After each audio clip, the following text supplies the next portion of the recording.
Lumambot mga kababayan yung China. Bakit niya, Mr. Maravillas?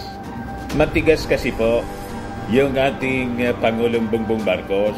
Matindi po yung yung speech ng ating Pangulong Bongbong doon sa Singapore. Paano hindi lumambot yung China? Yung isang general nga pong Chinese, sinupalpal ng ating Pangulo. O ngayon, ito yung balita dito po sa Manila Times. Gusto nang makipag-dialogue po. Mag-uusapan niya tayo. Open na niya kami. Nagpapagang mga balita at pagtalakay sa mga isyu na lipungan. Bulsa, opinyon, banat at paglalantad sa katotohanan. Bulsa, what you see is what you get. You decide. Kita ninyo, umaboso po, lumaki yung ulo ng China. Kasi po, natakot po yung maisog na leader. Sila man lang kasi nagsasabing maisog sila. Siyempre po, nang makita ng China, sinusukat po yung ating resolve kasi. Sinukat po yung resolve ni Mao Diggs. Iisang salita lang po ni Xi Jinping, nanginig na agad nanginig talaga niya, Mr. Maravillas. Yan po yung totoong nangyari. Hindi na lang kumibo, hindi na nag-insist po. By his own admission, mga kababayan, sinabi mismo ni Digong, yung nagpa-press-con siya sa Davao, di ba yun ang kanyang sinabi? Pero iba, mga kababayan, ng ating Pangulong Bongbong Marcos, na tinagurian nilang weak leader. Yanig po yung yung Chinese general, sinoplak ng ating Pangulong Bongbong Marcos. O ngayon, ito na yung reaksyon, mga kababayan, ng China. Pwede naman na niya tayo mag-uusap. Ngayon pa lang, June 1, 2024, China, door of dialogue is still open anya. Yan po yung sabi ni Mao Ning, yung Chinese Foreign Ministry. But before ko, mga kababayan, bigay sa inyo yung full story ng mga balitang yan, click subscribe muna dito sa ating YouTube channel and hit the notification bell para lagi po kayong updated sa mga kaganapan dito sa ating bansa. Like and share na rin po ninyo ng ating video. At huwag na rin po ninyo na skip yung ating mga commercial ads para tuloy-tuloy lang ang pag-unlad ng bagong Pilipinas. Sa mga naganap ng malinis and spacious fitness gym, pumunta na lang po kayo sa aming Colossal Fitness Gym. We also offer Grab car rental with our brand new 2023 model ng Toyota Innova. We also accept booking for those who are planning to travel via PAL, Cebu Pacific, and other airline companies, local and international, and Meralco Bills, Aleco Bills, PLDT, etc. Ang Colossal Fitness Gym is located at 3rd floor Security Bank Building, Lanco Business Park, Legazpi City, Albay. For inquiries, look for Jilon Maravillas. Contact number 0966-802-0949. Lagi na pong matao sa amin. Na-set up na rin yung aming mga bagong gym equipments. May treadmill na rin po kami. Ito naman po yung bago naming product na binibenta online. Eye Glow Serum, whitening po siya. Tingnan ninyo yung epekto sa aking anak na architect before and now. Yung mga inquiries po ninyo, dumiretso na lang kayo sa kanyang Facebook account, Riz Maravillas. Ito naman po, Firmax Firming and Lifting Cream, pinapahid po sa mga pulses and affected area. Mainam po siya sa mga pains, mga paninigas na mga kaso-kasuan. Pinapahid-pahid lang po siya sa mga pulses. Ito naman po, Automax Radiant Serum. Sa mukha naman yung application. Anti-aging po siya. You will look 10 years younger than your age. Sa mga cancer patients naman po, baka lang gusto ninyo itong itry. Ningxia Red Mix Fruit Drink. Hindi man po siya gamot, food supplement siya. Kaya lang, gawa siya, mga kababayan, sa goji berry. Yung goji berry may anti-cancer properties. Yung mga inquiries po ninyo, dumiretso na lang kayo sa aming messenger sa Facebook para masagot namin agad. Ayos pa? Ayos na ayos niya, Mr. Maravillas. Spokesperson, sabi kasi ng ating Pangulong Bongbong Marcos, gagawin na niya namin ang lahat naming, lahat ng measures within our powers to protect our fishermen dito sa West Philippine Sea. At sabi ng ating Pangulong Bongbong Marcos doon sa Singapore, Shangri-La Dialogue sa Singapore, gagawin ng Pilipinas ang lahat, whatever it takes anya to protect its sovereignty. Yan po yung report, mga kababayan, ng Channel News Asia. Kaya sabi ng ating Speaker of the House, the Speaker of the People, si Martin Romualdez po, nakaka-proud niya. Ayan po, nakaka-proud. Romualdez reacts to Marcos' speech on defending West Philippine Sea. Asa na ngayon yung mga DDS po? Tinignan ko po yung mga vlogs ng mga DDS. Tahimik po dito sa issue ng West Philippine Sea ngayon, lalo sa naging speech ng ating Pangulong Bongbong Marcos.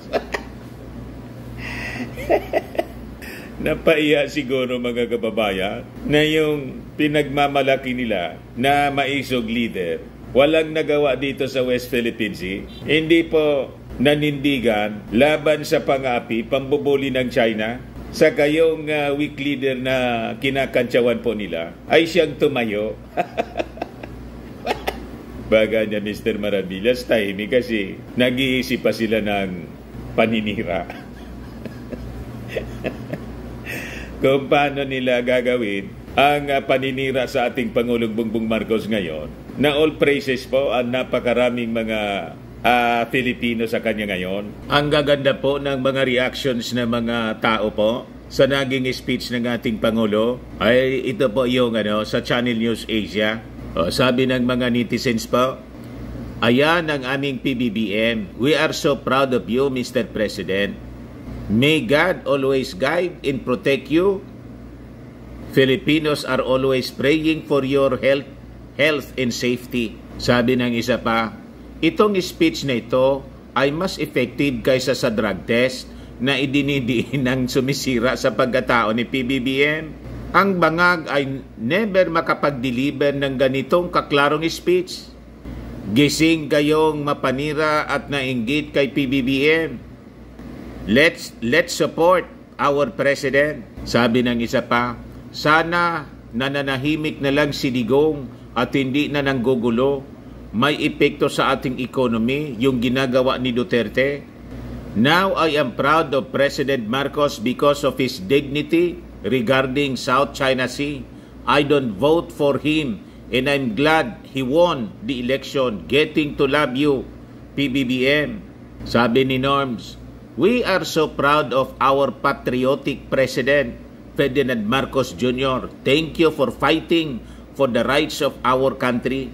Sabi ng isa pa, respectable, dignified, brilliant and strong, that is PBBM. Sabi ni Maria, yan ang presidente namin, matapang, matalino, at higit sa lahat, mabait. God bless po, Mr. President.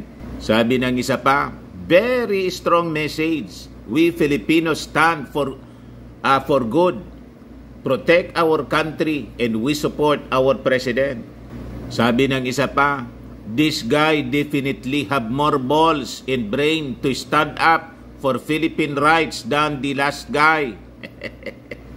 Kita ninyo, mga kababayan, nagising na yung mga hindi bumoto sa ating Pangulong Bongbong Marcos, na proud na sila. So tama lang itong sinabi po ni Martin Romualdez, the Speaker of the People. Sabi niya po, nakaka-proud. Saludo siya. File photo man lang po yon. Pero kasama yung ating Speaker of the People, mga kababayan, si Martin Romualdez, kasama ng ating Pangulo doon kasi lagi man pong kasama. Sabi po ni Martin, yung speech niya ng ating Pangulo sa Shangri-La Dialogue is a testament to his strong leadership and his unwavering commitment to protecting our national sovereignty. Dapat niya, bawat isa sa atin should be proud of our President who has shown the world that we are resolute in defending our territory while advocating for peace and diplomacy. Yan ang totoo pong maisog, mga kababayan. Hindi nagpapasindak sa tulad po ni Xi Jinping.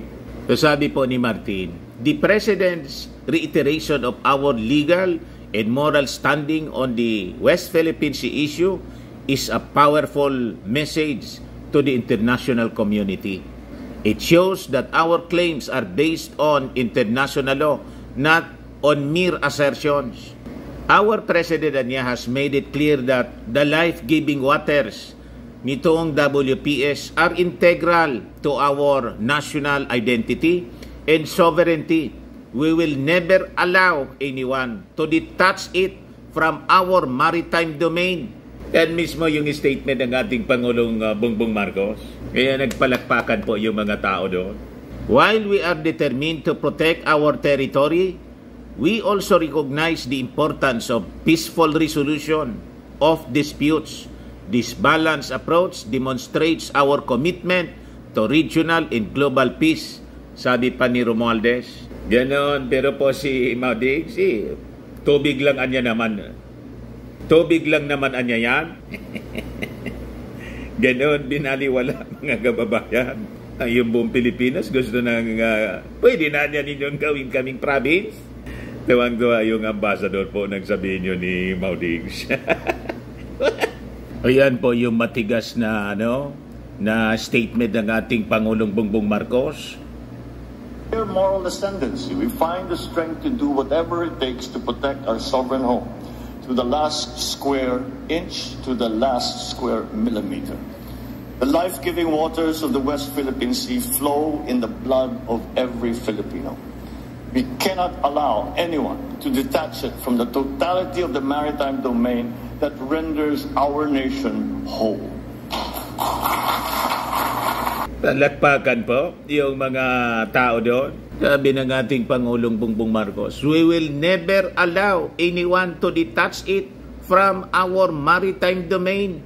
Not a square inch or a millimeter ng West Philippine Sea. Ang ayaan natin, sabi ng ating Pangulong Bongbong Marcos, na kamkamin ng sino man, referring to China po. So sabi po ni Speaker Martin, Marcos keynote address niya titled 7 Realities and 3 Constants, addressing the regional security challenges facing Indo-Pacific, emphasized the Philippines' unwavering commitment to peace, sovereignty, in the rule of law. The President delivered a clear, compelling, and rational articulation of our country's legal and geopolitical position, particularly in the West Philippine Sea. As such, I expect more members of the international community to join the growing chorus calling for observance of the rule of law and diplomacy for dispute resolution, sabi po ni Martin.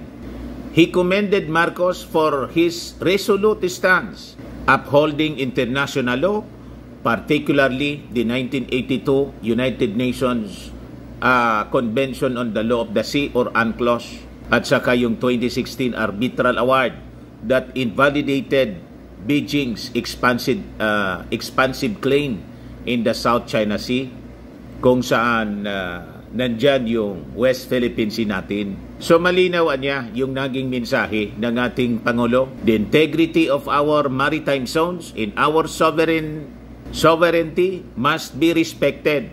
This is not only a legal right but a moral imperative. By adhering to international law, we can ensure that the West Philippine Sea remains a sea of peace, stability, and prosperity. Sabi po ni Martin Romualdez, napakaganda po ng paka-articulate ng ating Pangulong Bongbong sa kanyang mensahe sa Shangri-La Dialogue po sa Singapore. Binasag niya dito po yung mga sinasabi ng China. We sought to uphold and preserve the integrity of our country's physical unity through international law. Together with others, we put forward the Archipelagic Doctrine, which regards all archipelagic states as a single unit and connecting their islands irrespective of their breadth and dimension, forming part of their internal waters. This doctrine has since been enshrined in the 1982 United Nations Convention on the Law of the Sea, or the UNCLOS. The same convention also clarified the limits of each state's maritime zones and defined the extent with which they could exercise sovereignty, their sovereign rights, and jurisdiction over those zones. Accordingly, we have made a conscious effort to align our definition of our territory and our maritime zones with what international law recognizes. This has been inscribed in Article 1 of our Constitution. As Senator, I was proud to co-sponsor our Archipelagic Baselines Law, which defines the basis of our maritime jurisdictions. As President, I look forward to signing our Maritime Zones Law, which will clarify the geographic extent of our maritime domain. Our efforts stand in stark contrast to assertive actions that aim to propagate excessive and baseless claims through force, intimidation, and deception. In the West Philippine Sea, we are on the front lines to assert the integrity of the UNCLOS as a constitution of the oceans. We have defined our territory and maritime zones in a manner befitting a responsible and law-abiding member of the international community. We have submitted our assertions to rigorous legal scrutiny by the world's leading jurists. So the lines that we draw in our waters are not derived from just our imagination, but from international law. We have on our side the 1982 UNCLOS and the binding 2016 Arbitral Award, which affirms what is ours by legal right.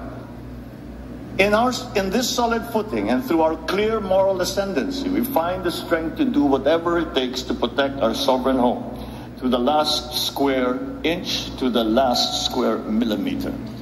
So, ipaglalaban ng ating Pangulong Bongbong Marcos ang West Philippine Sea to the last square inch, to the last square millimeter po, kasi hindi po anya ito produkto lang ng aming imagination. Tulad ng imagination po ni Xi Jinping, sa kanyang imagination po, lahat ng karagatan dito po sa South China Sea, sinama pa yung West Philippine Sea. Kanila daw. Inubos na lang po. Claim na po lahat. Wala nang gustong itira po sa atin. Kaya ngayon, mga kababayan, tuloy-tuloy yung mga ginagawang engagement ng ating mga officials para palakasin yung ating defense. Ito po yung sabi ng ating Defense Secretary Gibo Teodoro, sabi dyan sa balita, Philippines eyes stronger defense ties with North America, Europe, Asia-Pacific nations. So ito hindi po pumasok sa isipan ni Mau Diggs. Kasi po, ang mindset niya, pag mayor, ano kaya niya, Mr. Maravillas, kung si Inday ang maging Pangulo? Iwan ko lang po, baka mga muti sa ganong uri ng forum po, dito nga po, during the election, iniiwasan ni Inday yung presidential debate. Hindi po nag-attend si Inday sa issue ng West Philippines, no comment. Pag nagmensahe po, laging nagbabasa. Paano na kung may interview po? Tulad nung Shangri-La Dialogue na may open forum po, may mga questions galing sa mga journalist. Malamang mga moti po si Inday.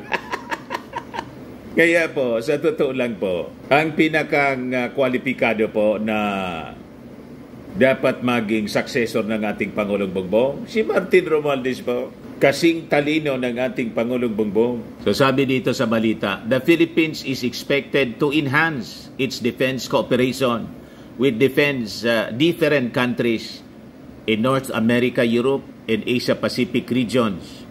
As the Department of National Defense Secretary, Gibo Teodoro was scheduled to meet his counterparts on the sidelines of the 21st International Institute for Strategic Studies sa Shangri-La in Singapore, sa Shangri-La Dialogue in Singapore. So kasama sa mga kausap ni Gibo, si Bill Blair, Minister of Defense ng Canada, Judith Ann Collins, Minister of Defense ng New Zealand, Shen Wok-sik, Minister of National Defense ng South Korea, Joseph Borrell Pontelles, High Representative of Europe or European Union for Foreign Affairs and Security Policy, and Vice President of the Commission for Stronger Europe in the World.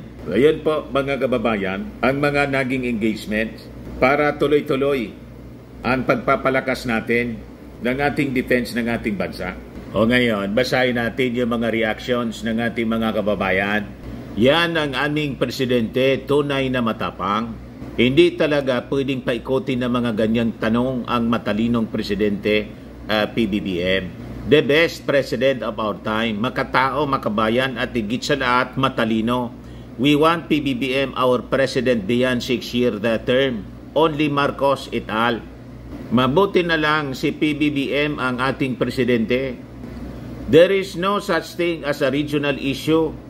The peace and stability of the West Philippine Sea is a world issue. Brilliant answer.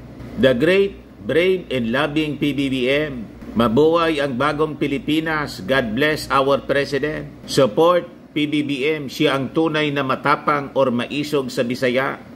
Mabuhay PBBM Jr. God bless you and your family, and Madam First Lady, Madam Lisa Araneta Marcos, and Speaker Martin Romualdez. Mabuhay ang bagong Pilipinas. We are so proud our President. Yan ang totoong matapang at tagapagtanggol sa ating bansa. Mr. President, you are really, really great. Stand firm. You are brilliant leader. Our nation, mabuhay ang bagong Pilipinas. Yes, that's our President. Napakatalino at napakatapang. God bless you, PBBM. Thank you, Mr. President, for defending our sovereignty. No to pro-chikwa politicians. Yan ang totoong Pilipinong may bayag, di kagaya kay Maudigs, matapang lang sa kapwa Pilipino. PBBM, maraming salamat. Kayo lang ang may malasakit laban sa mga tunay na Pilipino. Di tayo uurong laban PBBM.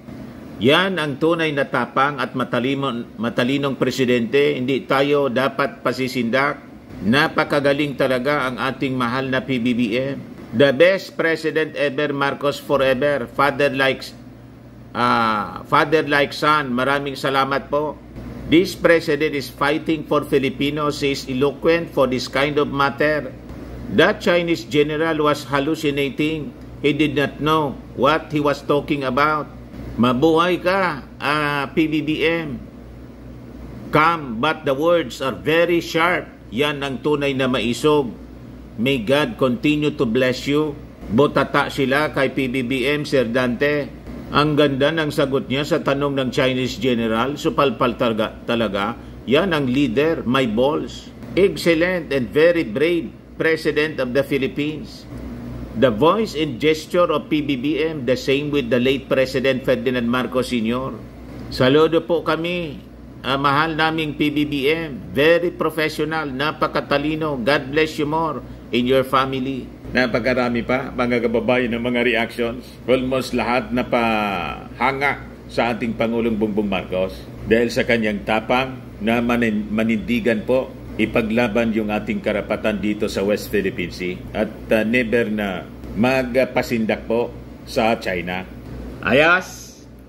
Ayan man lang po, mga kababayan. Ako po si Dante Maravillas. Bye-bye. God bless.